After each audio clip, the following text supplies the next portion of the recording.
Jai Hind and a very good morning to each and every one of you.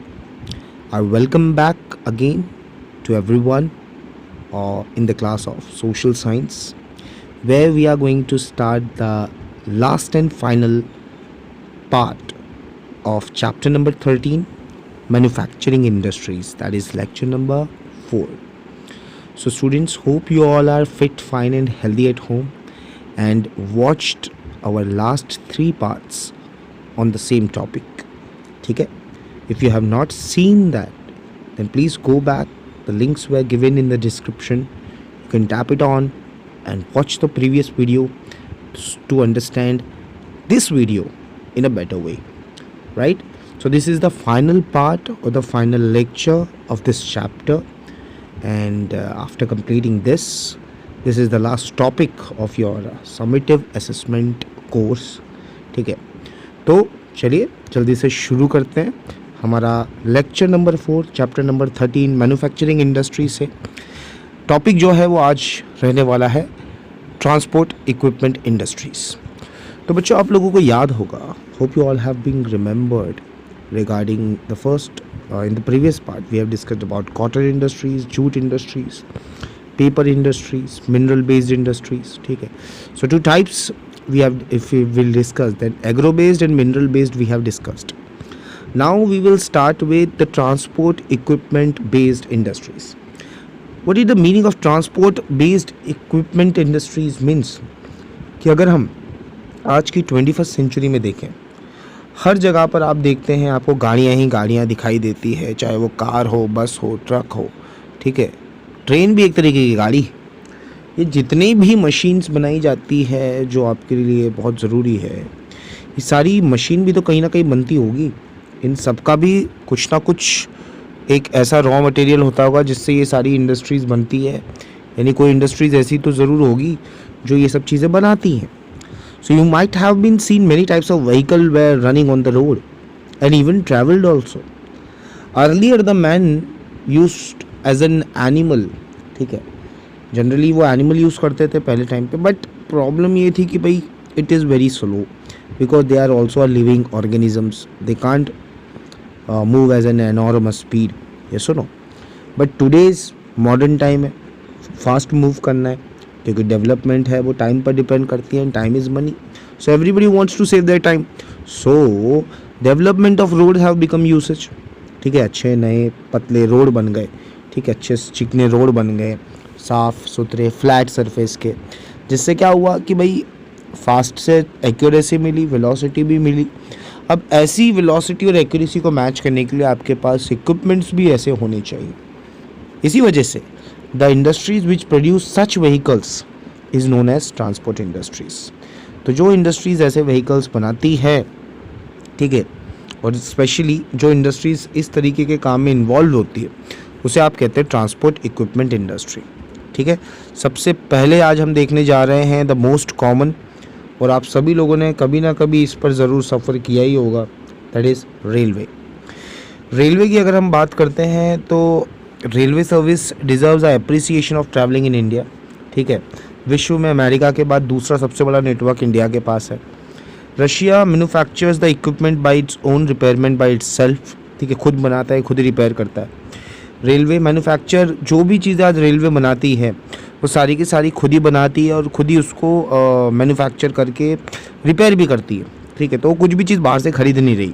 Such railway engines, passenger coach या फिर जो भी चीज़ें आज आप देखते हो, ठीक है, एज इन रेलवे में, वो सारी की सारी रेलवे द्वारा ही बनाई गई होती है, उन्हीं के द्वारा ही प्रोड्यूस की गई होती है प्राइवेट सेक्टर में.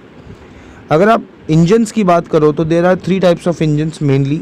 ठीक है, steam, diesel and electric. Right, steam, diesel and electric. ठीक है, सबसे पहले स्टीम इंजन आया, फिर diesel, and then now the railway is using electrical engine. Steam engine are now used only as a heritage train, क्योंकि भाई tourism को दिखाने के लिए पुरानी हमारी विरासत को हम नहीं छोड़ना चाहते. इसी वजह से टूरिज़्म को बढ़ाने के लिए ही स्टीम इंजन्स दिखाए जाते हैं. भाप वाले इंजन बच्चों को दिखाए जाते हैं ताकि वो अपनी संस्कृति, अपने विज्ञान और अपने इतिहास को जान सकें.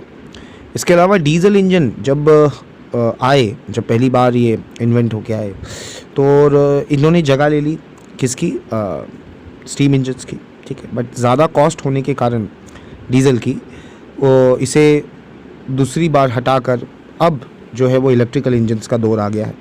ये ज़्यादातर मिहिजम चितरंजन लोकोमोटिव वर्क्स, नाम याद रखिएगा प्लीज़ इस जगह का, मिहिजम चितरंजन लोकोमोटिव वर्क्स, ठीक है, यहाँ पर जो कि वेस्ट बंगाल में है, और डीजल लोकोमोटिव वर्क्स, ठीक है, कौन से, डीजल लोकोमोटिव वर्क्स जो कि वाराणसी में है। इसके अलावा टाटा लोकोमोटिव वर्क्स देख सकते हैं आप लोग, ठीक है, जमशेदपुर में है। ये सब क्या करते हैं, passenger coach are manufactured at Perambur, Bengaluru, Kapurthala and Kolkata, right. So railway अपनी चीज़ें खुद बनाती है, बल्कि कुछ चीज़ें जो इंजन्स हैं, इलेक्ट्रिकल इंजन्स और ये है, ये कुछ जगहों से लेती हैं, जैसे मिहिजम चितरंजन लोकोमोटिव्स, डीजल लोकोमोटिव्स और टाटा लोकोमोटिव्स, ठीक है।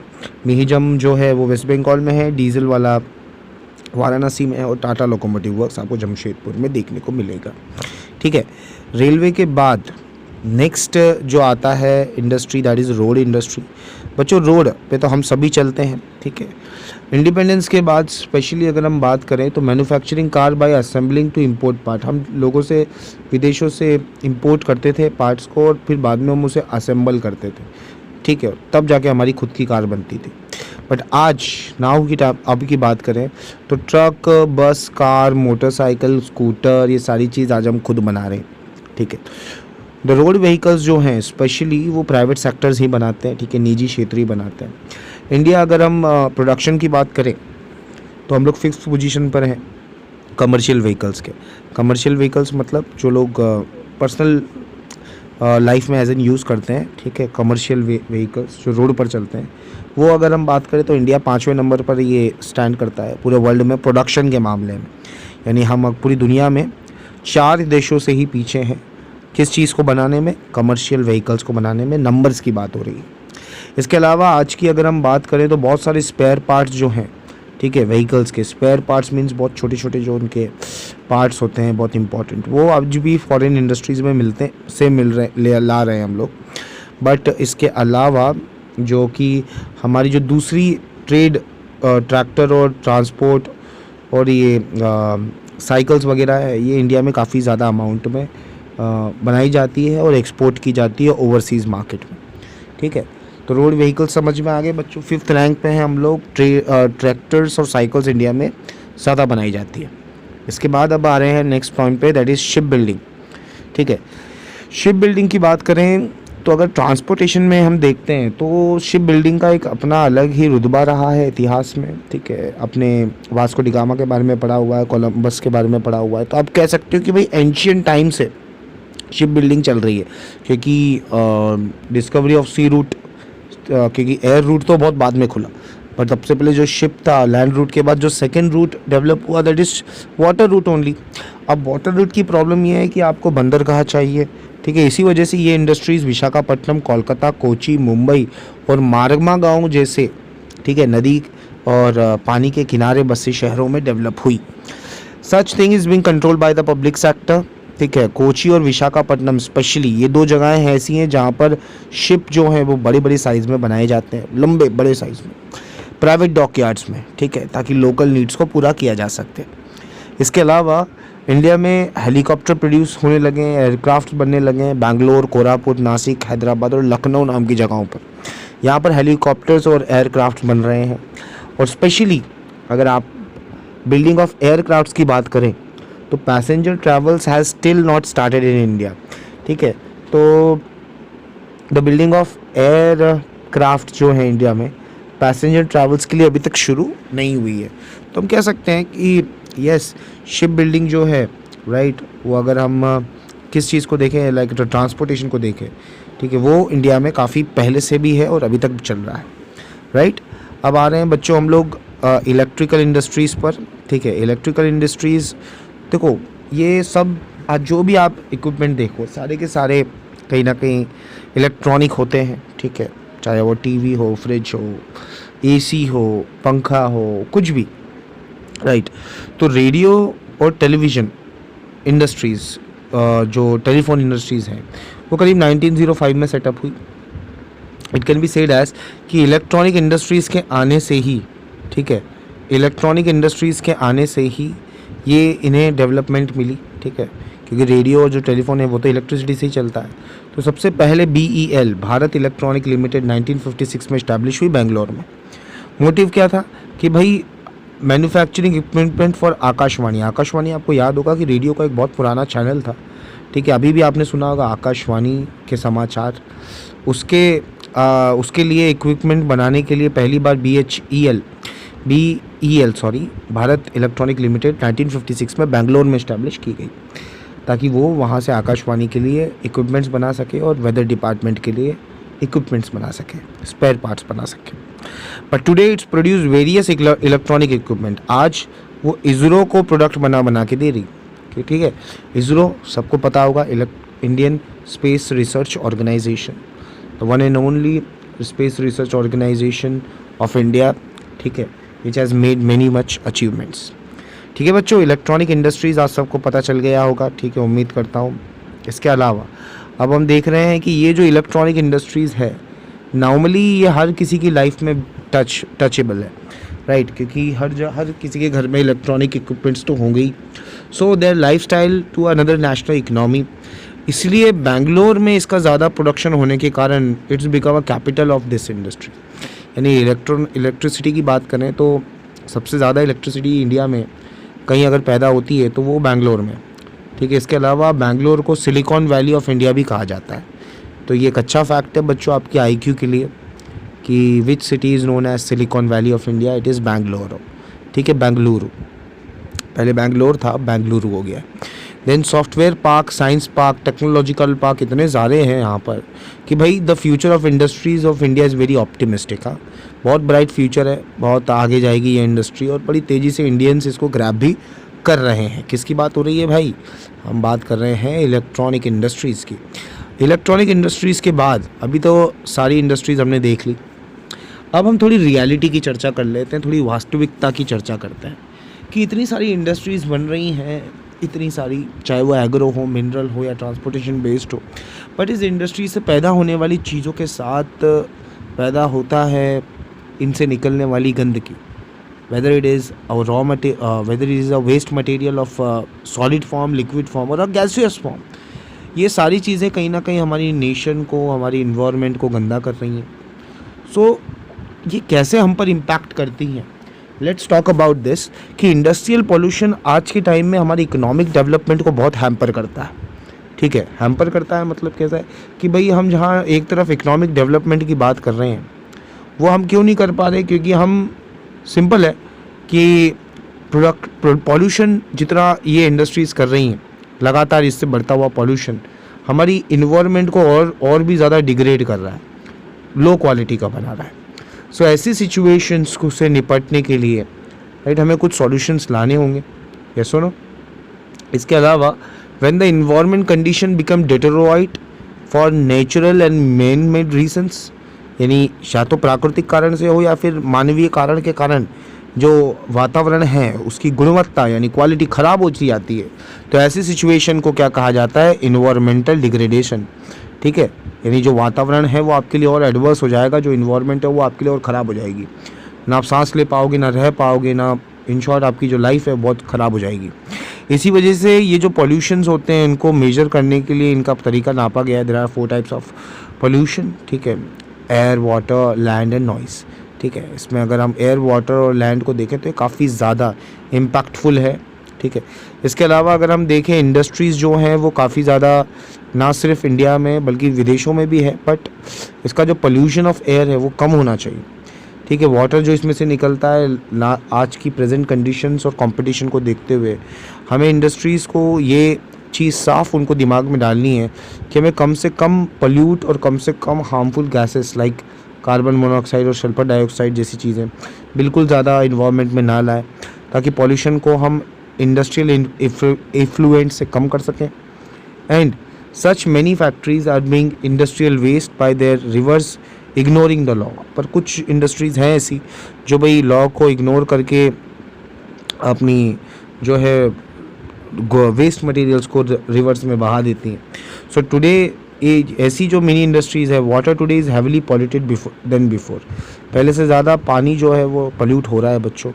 इसके अलावा नॉइज़ पॉल्यूशन, ठीक है, आप लोग तो अभी घर पे हैं, नॉइज़ पॉल्यूशन अभी आपके पेरेंट्स समझ रहे होंगे कि आप कैसा नॉइज़ पॉल्यूशन करते हैं, ठीक है। चलिए जोक्स अपार्ट, नॉइज़ पॉल्यूशन आज के समय में डेफनेस का एक बहुत बड़ा कारण हो सकता है, ठीक है। आप ज़्यादा वॉल्यूम में गाने ना सुने, ज़्यादा वॉल्यूम में किसी भी अगर हाई डेसिबल का साउंड अगर आप सुनते हैं तो आपके कानों में तकलीफ़ हो सकती है। इसके अलावा बहुत सारी old machineries, means of transport भी नॉइज़ और पॉल्यूशन का कारण होता है, ठीक है। अब खटखट फटफट करेगी तो आवाज़ तो आएगी। सो मैंने एक्सपीरियंस मेंटल टेंशन यानी मानसिक तनाव इसमें होता है due to too much noise, ठीक है। तो किसी भी तरीके का पॉल्यूशन हो, चाहे वो एयर हो, वाटर हो, लैंड हो या फिर नॉइज़ हो, वो हमें इरिटेट करेगा, वो हमें दिमाग जो है वो स्टफ़ है वो ख़राब करेगा ही। तो करना क्या है, what we should do sir, there are some remedies, what are they, let's look upon them. Remedies to curb the environment degradation, यानी ऐसी इन्वायरमेंट को बचाने के लिए हमें क्या चाहिए, हमें कुछ रेमेडीज़ चाहिए। कहाँ है वो रेमेडीज़, जी हाँ ये रही। The country should make the progress, कैसी progress, but the progress should made in such a way that the environment should not be degraded. देखो बच्चों, डेवलपमेंट ज़रूरी, बट उस डेवलपमेंट को इस अमाउंट पर नहीं करना है कि हमारी जो इन्वायरमेंट है वो हैम्पर हो जाए, क्योंकि भली इसके बाद हम कितनी भी अच्छी लाइफ जिए लेकिन नेचर से फिर हमें अच्छी चीज़ें नहीं मिलेगी, फ्रेश चीज़ें नहीं मिलेगी।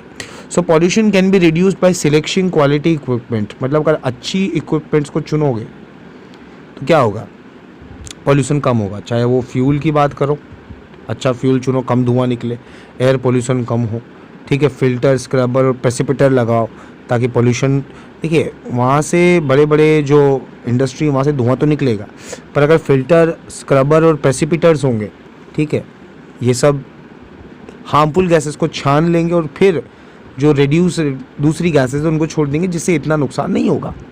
वहीं अगर आप वाटर पॉल्यूशन को रोकना चाहते हैं तो आपको प्रॉपर ट्रीटमेंट चाहिए, प्रॉपर सीवेज सिस्टम चाहिए, प्रॉपर ड्रेनेज सिस्टम चाहिए, और आप सारी इंडस्ट्रीज़ को चीज़ ये बतानी होगी कि वाटर जो है उस पर आपको डायरेक्टली अपने वेस्ट को इंक्लूड नहीं करना है। सो इन शॉर्ट, इन सब के बावजूद जो आखिरी इंपॉर्टेंट चीज़ आ जाती है सबसे ज़्यादा दिमाग में, जहन में, वो है लॉ बनाना, एक ऐसा कानून बनाना कि ताकि जो लोग इस कानून का उल्लंघन करें, the people those will not respect the law, they can be punished very strictly, ठीक है, और उनके खिलाफ कार्रवाई होनी चाहिए, ठीक है बच्चों। सो ये दो क्वेश्चंस अच्छे से समझ लेना लास्ट क्लास वाले कि इन्वायरमेंट कैसे डिग्रेड हो रही है और कैसे उसको आप रिमेडाइज कर सकते हो, कैसे आप उसको ठीक कर सकते हो। अदर देन दिस, इसके अलावा सारी इंडस्ट्रीज़ हम लोगों ने देख ली है, उम्मीद करता हूँ आपको पता चल गई होगी, ठीक है। डिटेल्स क्वेश्चन है और पॉइंट वाइज क्वेश्चन है, बना लेना प्लीज़। शॉर्ट क्वेश्चन टाइप ही है, ज़्यादा इतने ज़्यादा हार्ड क्वेश्चन है नहीं, ठीक है। 4 इधर हैं और 2 इधर हैं और 4 यहाँ हैं, ठीक है।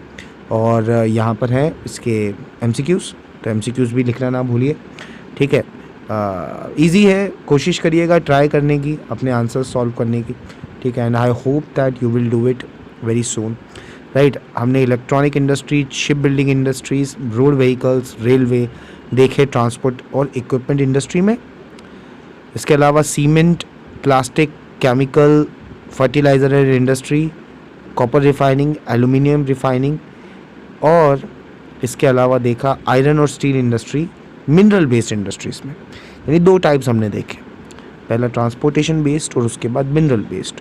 उसके बाद तीसरा हमने देखा पेपर, शुगर, सिंथेटिक, वुलन, ठीक है, इसका कंपैरिजन, और फिर silk industries, jute and then cotton, ठीक है।